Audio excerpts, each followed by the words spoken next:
Hello everyone, it's Darkseeker here again. Welcome back for another video. So today we are looking at Reno Mage on the Wild Mode ladder, and we're going for 500 wins. So this is a massive milestone for me, and we're going to be looking at two different decks. First of all, the Baaaaaaaa 5 Reno Mage. I can't pronounce that name. It's an awesome name, too difficult for me to pronounce, so we're just going to call it the SB5 Reno Mage. We've then got Get Meowth's Reno Mage. Get Meowth is an awesome wild streamer. You should check out his Twitch channel if you get an opportunity. If you're into wild mode, he's a phenomenal player. So we're going to be looking at both of these decks today. Reno Mage to me has always been interesting in that I've always felt it's been quite underpowered. What do I mean by that?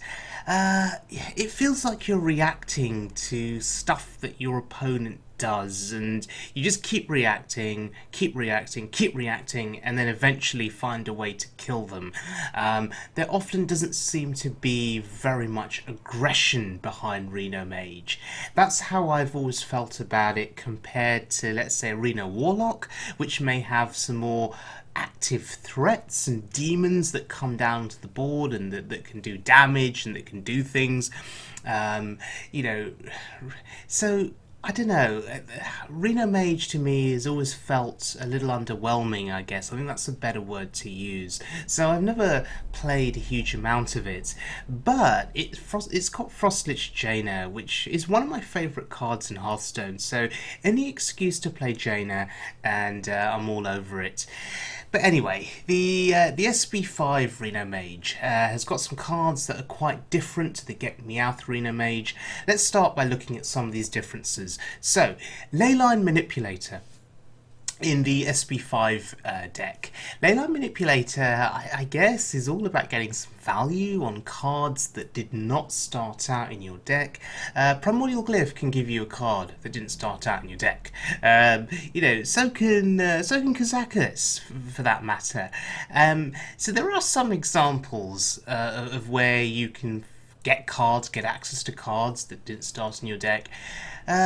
But to get the discount value, they've got to be in your hand when you play the Manipulator, and that's quite situational. The stats are not too bad. I mean, 5 health I think is pretty good, 4 attack is decent. So if anything, you could just play it as a 4/5 body for 4 cost. But to me, it's a little bit too situational. But yeah, I guess there's value with Archmage Antonidas. If you have a handful of fireballs, you play the Manipulator and you've got discounted fireballs, which may just kill your opponent. But again, way too situational. So what else have we got in the SB5 deck? Echo of Medivh. Now I like this. I really do. Echo of Medivh goes very well with Reno Jackson. To me, that is a key main use for Echo of Medivh in this deck. You need healing sometimes, particularly against aggro decks. So if you've got turn 6 Reno and then, I don't know, turn 7 Echo of Medivh, the chances are your opponent is not going to be able to aggro you down over the course of the game. So to me, Echo, Medivh and Reno go hand in hand, but there are some other really good cards for Echo as well. Echo can just serve as a way of refilling your hand if you have 3 or 4 minions on the board, and then once your board gets cleared, you replay those minions. It can just serve as a refill mechanism, so that's pretty decent. Archmage Antonidas, yeah, that's right, good old Tony. You really don't see Tony played very much anymore, which is a shame because once upon a time he was a core card in many mage decks. So, Antonidas, if you're playing him, you need to get value. You want those fireballs. So you've got to combo him with spells in your deck. And yeah, there are some cheap spells. Primordial Glyph itself is cheap and can then give you access to another cheap spell that you can play on the same turn along with Tony. So that's at least 2 fireballs in your hand.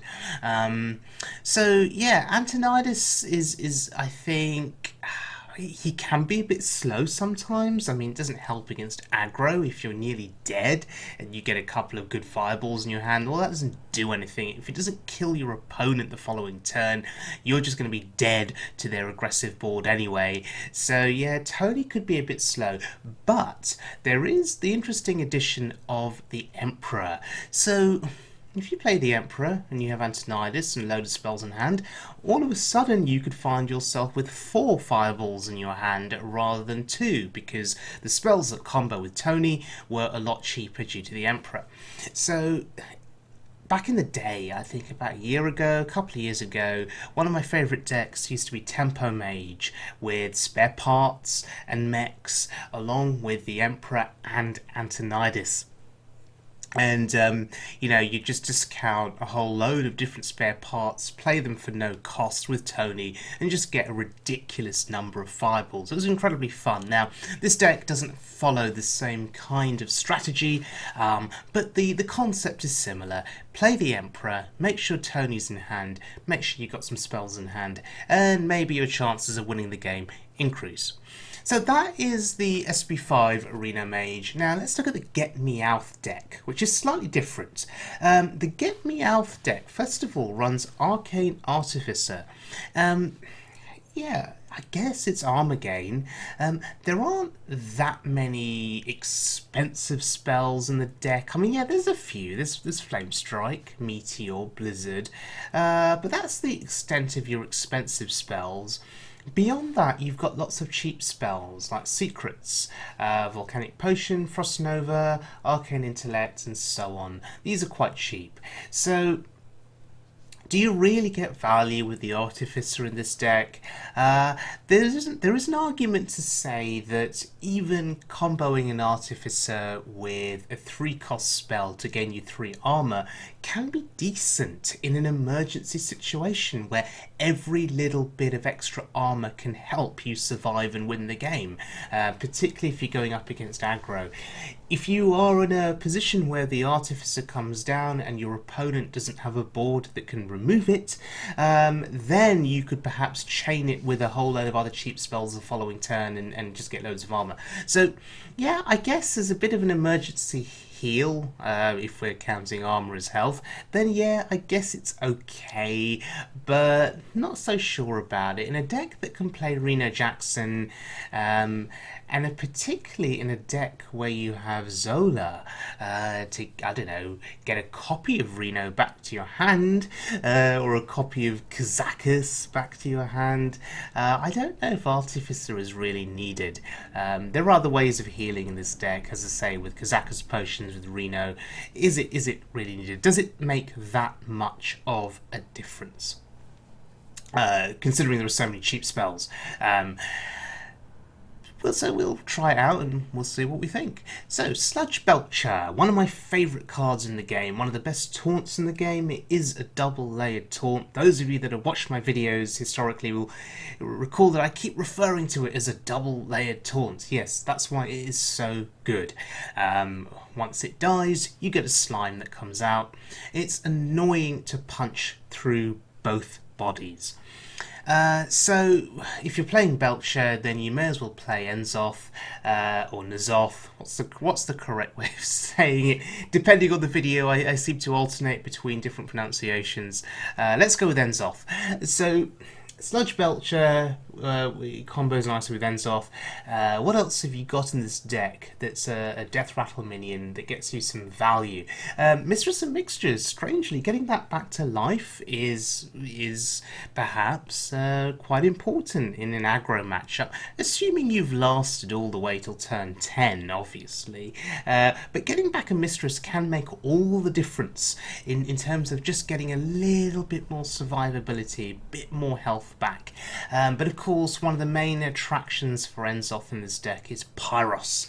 So you play the 2-cost Pyros, the 6-cost Pyros, bring them back to life with Enzoth, and you get your value. If you've also got Frostlish Jaina down, then you know, the bodies of Pyros start healing you. So some nice interactions there between Enzoth and Pyros, linking well with Frostlish Jaina.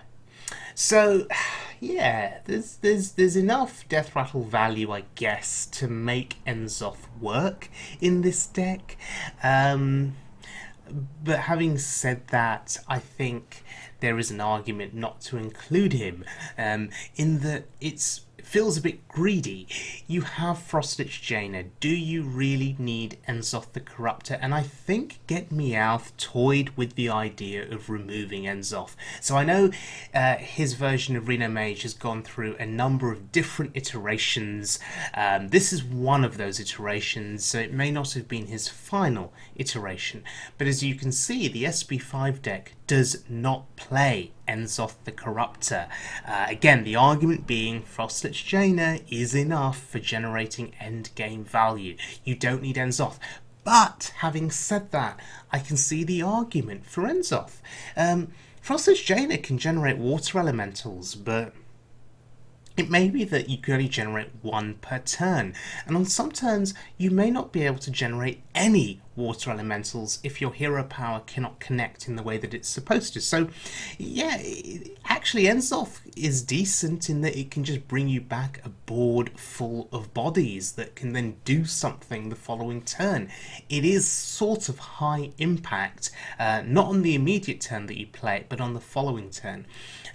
With that board full of bodies, whereas Frostlich Jaina is limited to summoning you usually that one water ellie per turn.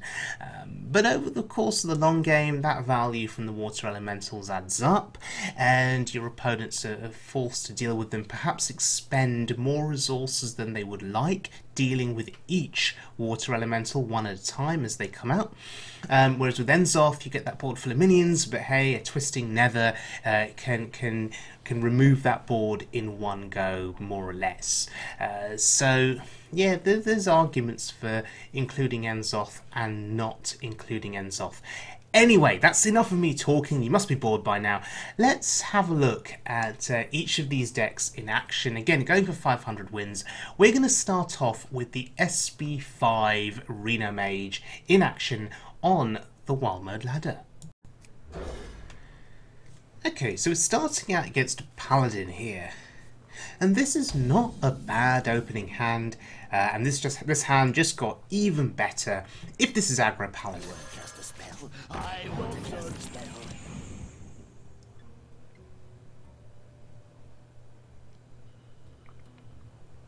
So, Mad Scientist, really good. Twilight Flamecaller, really good. Muster of Battle will probably be played in this matchup. Explosive Sheep, also really good. So, seemingly we have all of the tools here to deal with early aggression from the Paladin. Really cannot wait to curve out into Twilight Flamecaller when he plays Muster on his turn 3. Or actually, coin Muster, there it is, on his turn 2. Nobody expects the Flamecaller anymore. That's right. Can I light your fire? One of those cards that just doesn't see much play at all, but it's just really good against 1 health minions, and well, Paladin plays lots of 1 health minions. Put this apple on your head. Reporting for duty. Reporting for duty. Okay, that kind of worked out for him. He was able to remove 1 minion there. And Counterspell is really good against Call to Arms.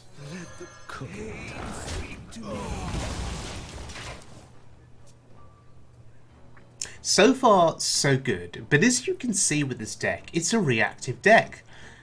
We are reacting to things that our opponent is doing. So we don't tend to push much in the way of aggression until the late game when we try and finish our opponent off. We play a very defensive game, as you can see. We'll hold the Doomsayer back for a more opportune moment. We do have Frost Nova here, so Frost Nova Doomsayer, very good combination to have. Back to your homes. Oh, back to your homes, right. Reporting for duty. So, this is Dude Paladin. He's gonna create lots of Silverhand recruits and then buff them up and kill us. That's the plan. And you know, we have ways of removing his board, of controlling the board, but we have to be very selective over how we go about doing this. We don't want to overcommit our AoE or our removal tools, because then he just refills the board and plays more stuff. The end is coming!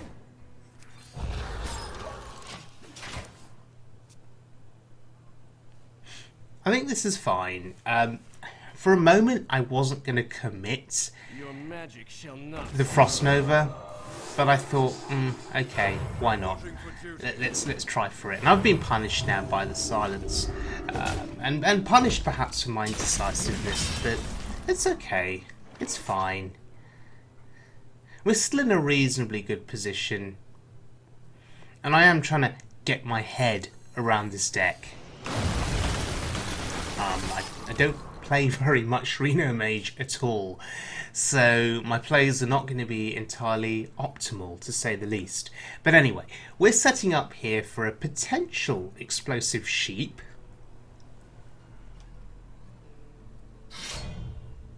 Okay, we're going to get some sheep value here. Unfortunately for us, he's going to get divine shield value.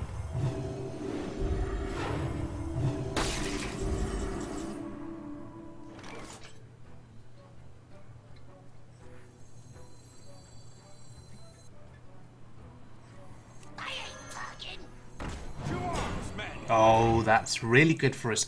Quartermaster there coming out due to the rat. So we got rat value. And sure, the Quartermaster sitting on board now. It's a body that can do some damage to us. But hey, at least it's not buffing up dudes and it's injured. So there's always something to be grateful for. Reporting for duty. And this looks like a very juicy Flame Strike board, and Quartermaster coming down now, so now we know both Quartermasters have been used up. He's doing a lot of damage, but unfortunately for him, we have the AoE that's required.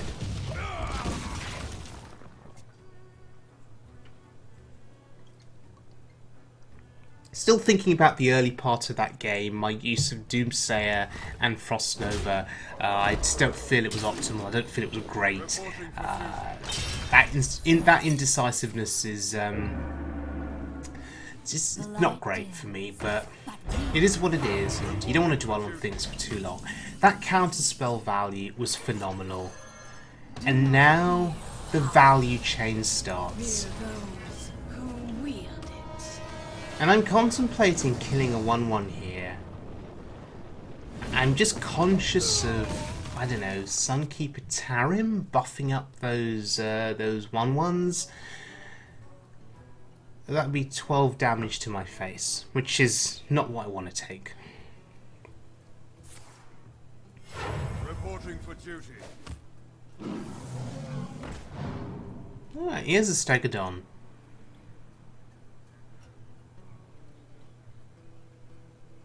What will he go for?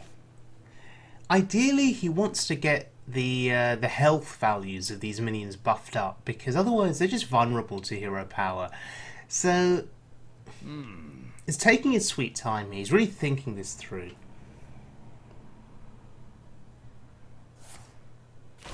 Oh, he's going for board presence. Interesting.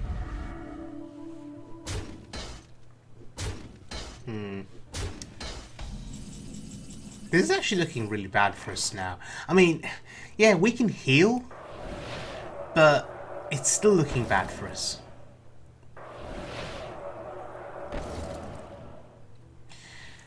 What do I want to ping off? These dudes are going to summon more minions, more tokens. So we're definitely playing what's in our hand. But again, just thinking about what are we pinging here? Yeah, I think we remove the taunt.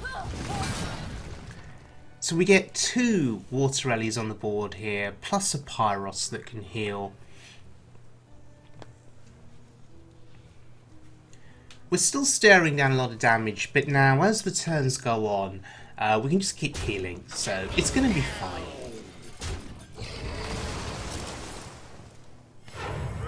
Unless you can build up enough of a board presence, buff it up, and then kill us. But we know that both Quartermasters are gone. He'll have another Stegodon though, and that's something we need to watch out for.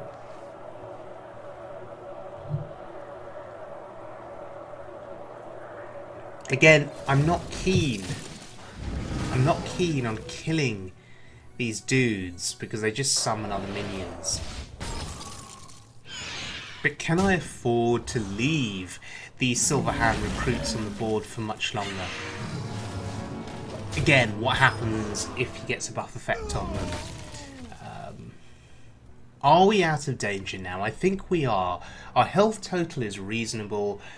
We've got 3 minions that can heal us on the board. I think this is now going to be very, very difficult for him to win. Reporting for duty. No more take. No Sunkeeper Tarim just yet. That's good for us. But maybe that's what he's setting up for. Bran Bronzebeard for the body. Feels reasonable.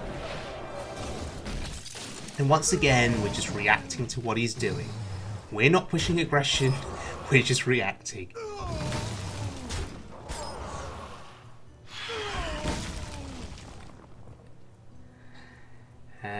Yeah, just gonna remove that from the board.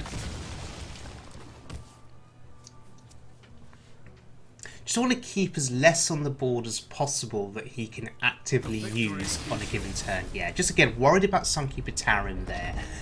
Worried about equality, if that is something that he runs. You never know, it's wild mode.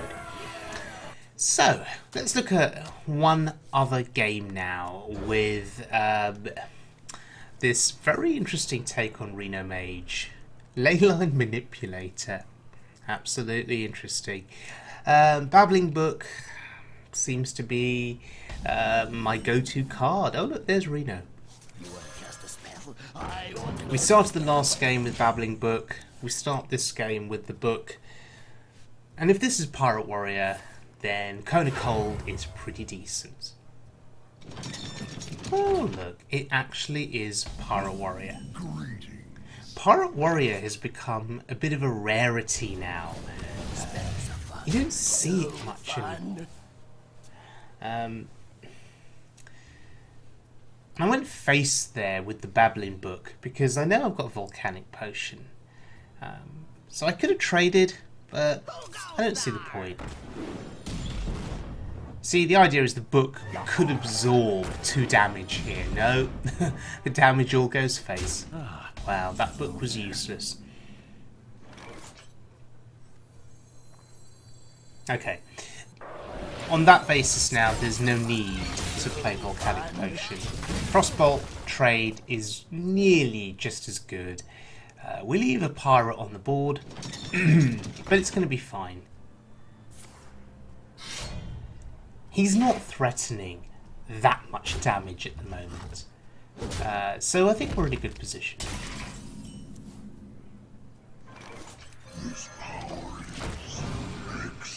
So we actually get some value on that card. We get a discount on Kona Cold. And as I said in the introduction to this video, the manipulator there is very, very situational. And sometimes you just have to play it for the stats because you've got nothing else to do and you just want a body on board. And the 4/5 body is pretty reasonable actually.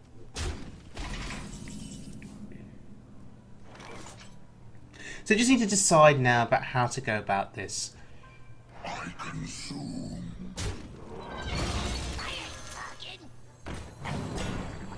Interesting. So we deliberately pull the minion there. Kona Cold value is pretty decent. Your magic shall not. Oh, he's really desperate to get through my taunt. Well, that's fine. I have Reno. Gonna be rich. May as well do it now. And maybe he'll concede.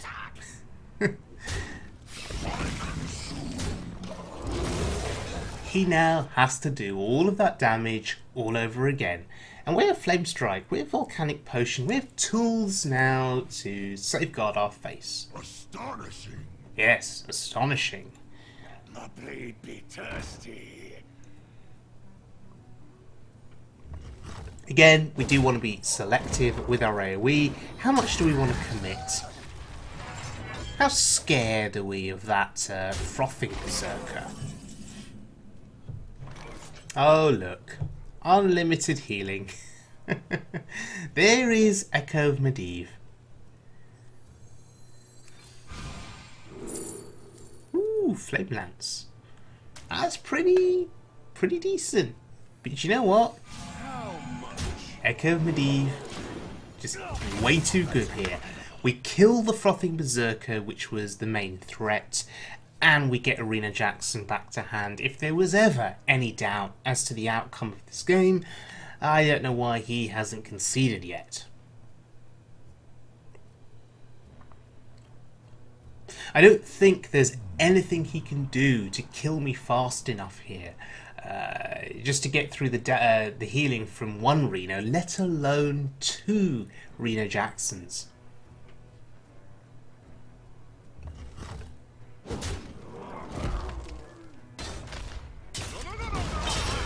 Oh, Corridor Creeper. Someone forgot to tell this warrior that Corridor Creeper has been nerfed. Fancy that at rank 5. Corridor Creeper. Well, we may as well just play along here. Astonishing. He's not giving up. And we have a 5 damage Flame Strike incoming here. I mean, not that we need to.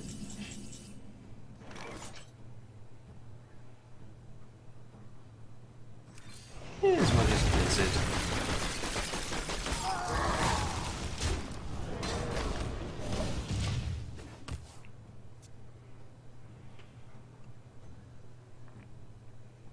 He's simply top decking now, and again I am surprised that he hasn't conceded.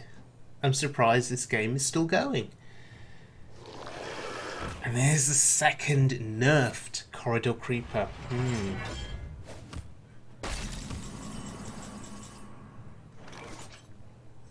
I mean, at this point I could just click buttons randomly and still win the game.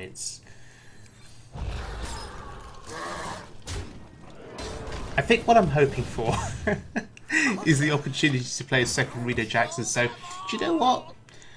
I don't BM players often. I really don't.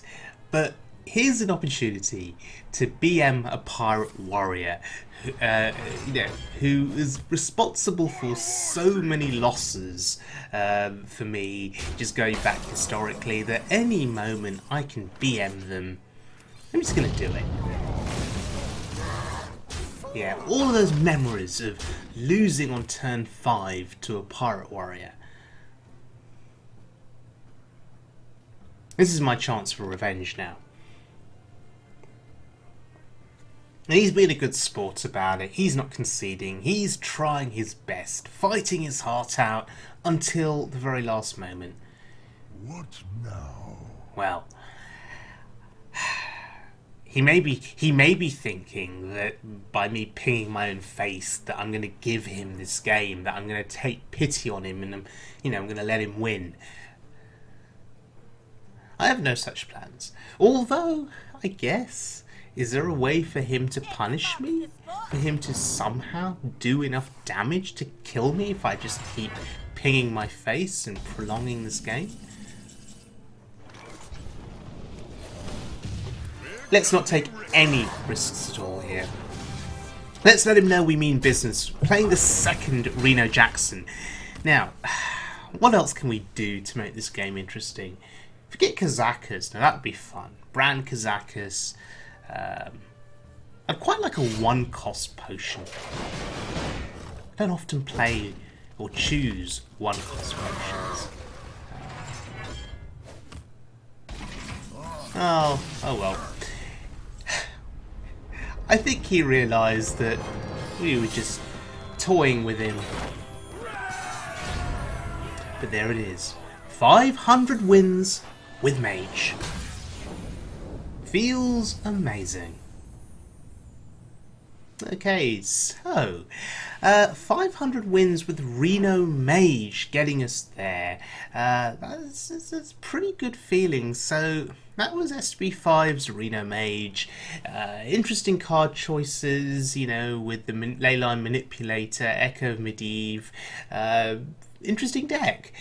But now we're going to switch to the Get Meowth deck with Sludge Belcher and Enzoth the Corruptor and Zola the Gorgon. So whilst the SB5 deck runs Echo of Medivh, Get Meowth runs Zola. So both perform sort of similar-ish actions, whereas Zola only targets one minion, one body, and she's a little bit cheaper. So which card is better? Let's have a look at the Get Meowth deck in action against a Shaman on the Wild Mode ladder. Let the games begin. Okay, so Mistress of Mixtures is a really good card to have early.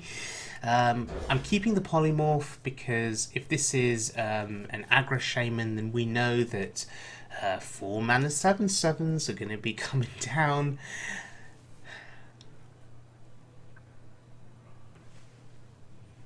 Once again, we are a reactive deck. We wait to see what our opponent's going to do, and then we do something to react, I guess. No, trust me. Which goes back to my earlier point. Reno Mage can feel a little bit underwhelming at times, a little bit underpowered for that reason. So I know there are some builds of Reno Mage that are now pushing sort of a more aggressive late game. There are builds that have the Lich King, for example, and actually a few other quite significant bodies or minions in the late game, just to be able to push once you've done your board controlling, once you've done your AoE, then just literally overwhelming your opponent with significant bodies, legendaries. Hello. The Shaman is taking his sweet time, thinking things over, obviously. What is there to think about if he's an aggro Shaman? Just play your Totem Golem. Okay. So, just the hero power makes you think that maybe this is not an aggro Shaman. Maybe this is a control Shaman. Maybe this is a Shaman that's going to be playing, you know, resurrect effects on its minions, on big minions, death rattle minions.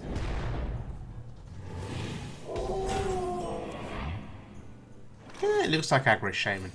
Although, I wonder, could it be Evolve Shaman? I mean, when's the last time you saw Evolve Shaman on the ladder? I can't remember. It's been a while.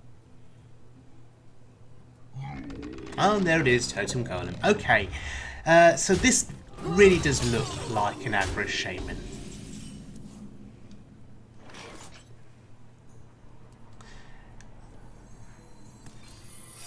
So we are slowing down just a little bit here. We're giving him an opportunity to build up a board. Blizzard isn't going to get it done here. We need Flame Strike, I think, to be safe and sound.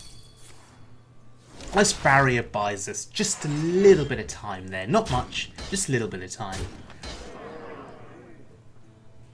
But again, that's one of the features of Reno Mage. Buy time, stall, and then build up cards in your hand that actually, you know, that do something more. Skulking Geist is a body here, not expecting it to do... Oh, okay. So, double Lightning Bolt, double Earth Shock, gone. That's pretty good. I can see the reasoning behind the Earth Shocks. Clearly this guy, whatever their name is, has been running into a lot of Q block. So, clearly Earth Shocks are designed for Void Lords. But double lightning bolt disappearing is really good for us. It just means that there's less damage coming to our face. Because as you can see, Doomhammer, he's going all face here. We don't have Reno Jackson in hand, but we do have the heal bot. We do have Bran that can combo with the heal bot. That's pretty decent in itself too. So we may not even need Reno. But he's going all face, he's just being super aggressive. And I think that is the correct line of play. He knows that I'm not going to be developing any substantial board threats. So does he really need to worry about my minions here? He's clearly worried about the Skulking Geist, although I guess Jade Lightning on the Geist, it's a clean kill. It means that he can develop a 1-1, but continue hitting face with the Doomhammer.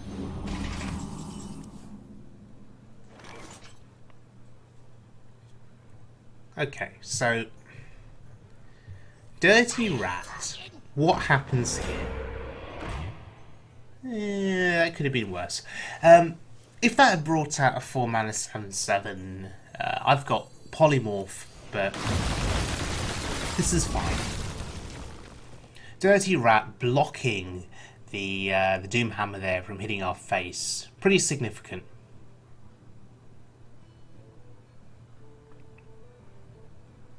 The question is, can we make him use up all of his burn hitting minions on our board with it, as opposed to our face?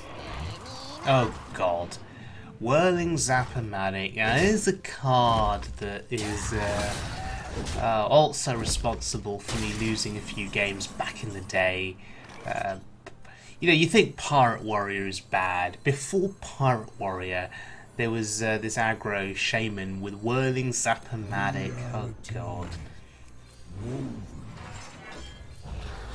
If that ever came down early and it couldn't be answered, you were just dead, basically. That card would single-handedly win them the game. That's how good it was. But hey, we've got an Artificer on board, and he's going to throw one of his Doomhammer charges into it, you'd expect. And that's good for us. That's 2 less damage we're taking to our face. Get wrecked. So, counter spell on the Crackle. But we know there are a few other spells that are yet to come. Here's Lava Bursts. And there's one of them.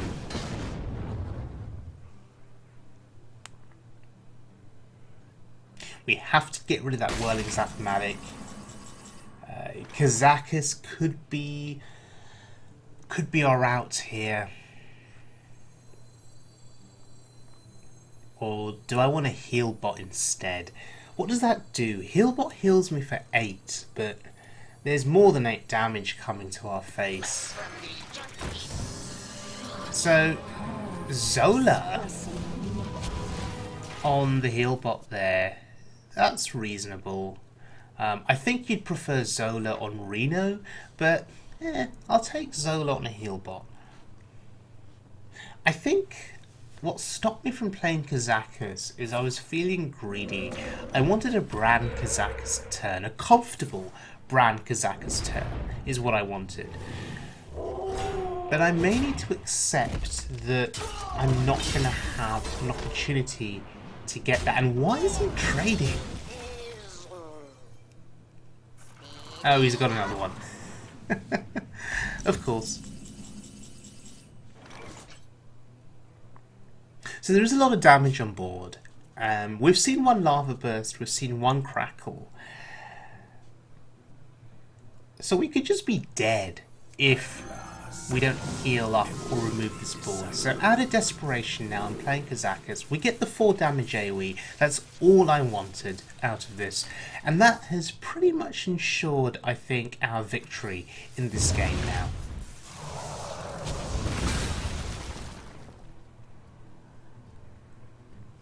I could have played Kazakus perhaps a little bit earlier. But it's fine. Actually, Bran Healbot value, I think, is much better for me in this game than Bran Kazakus value. Just getting the 16 health back is insane. Not that we need it at the moment. What I'm waiting for at this point is a Flame Wreath Faceless. 4 mana 7/7, and we can polymorph it. That's the plan. Oh, he doesn't do anything. Okay. How interesting. So what do I do here? What do I develop?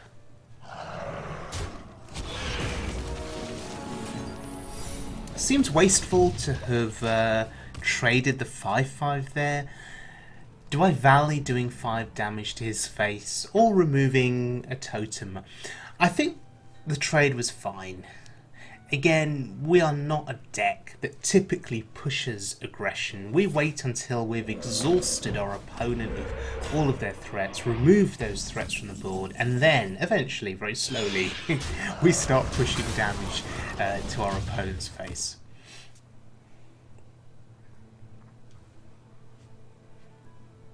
Pyros there, really good at killing totems. That's what's going to let our 5/5 go face now, hopefully. But we'll see what he plays. It's an interesting situation to be in, where we have control of the board over an aggro Shaman.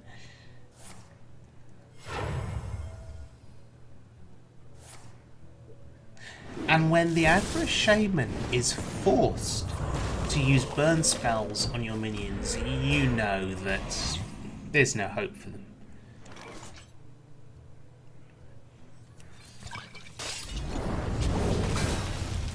I'm happy there just to use my volcanic potion. It gets rid of the Trog. I mean, that's pretty important, right? And I have Flame Strikers, further AoE. I don't know if there's anything there that Finley can give him that will win him this game. The Hunter Hero power is good for damage, and he may still feel with let's say a crackle or two, or one crackle left in his deck, he may feel that he's got some kind of a chance, but at least it is the heal bot. I mean, look at that health total. What's he actually going to do now to kill us? He may be resting his hopes on a Flame Wreath Faceless and a Crackle and a few turns of a Hunter Hero power. There's the 4 mana 7/7. So balanced, so fair. Well, thankfully that's why Blizzard give us cards like Polymorph.